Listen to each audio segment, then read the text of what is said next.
जनाब chief election commissioner Sikandar Sultan Raja साहब, आपके इस बयान के बाद कि आप इस मुल्क में शफाफ इलेक्शन का इनेकाद करेंगे, आपकी बात पे भरोसा किया। हालांकि सिंध में हमारी पार्टी और दीगर पार्टियों के बहुत सारे तहफ़्फ़ुज़ात थे, लेकिन हम लोगों ने इस जो इलेक्शन के अमल है इसमें किसी भी बात पे कि हम लोगों का कोई एहतजाज या पिटीशन इसकी राह में रुकावट ना बने, उस चीज़ से परहेज़ किया।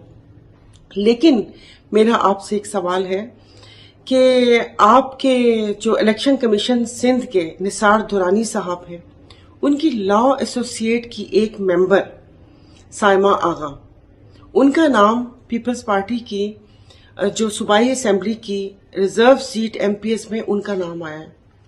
और जो यहाँ पर सिंध में सुना जा रहा है, जो लोग कह रहे हैं कि उनकी एसोसिएट के मेंबर भी हैं और राइट हैंड भी हैं, तो मेरा आपसे सवाल ये है, तो क्या इस सूरत में उनको नवाजा गया है? तो इस किस्म की ये जो बातें हैं ये इलेक्शन की शफाफियत पर सवाल उठाती हैं। तो प्लीज़ मुझे मेरे सवाल का जवाब दे दीजिएगा कि उनका नाम रिजर्व सीट में कैसे आया, और सुनने में तो निसार दुरानी साहब की नॉमिनीज भी उसको कहा जा रहा है। तो प्लीज़ मुझे मेरे सवालों का जवाब दे दीजिए।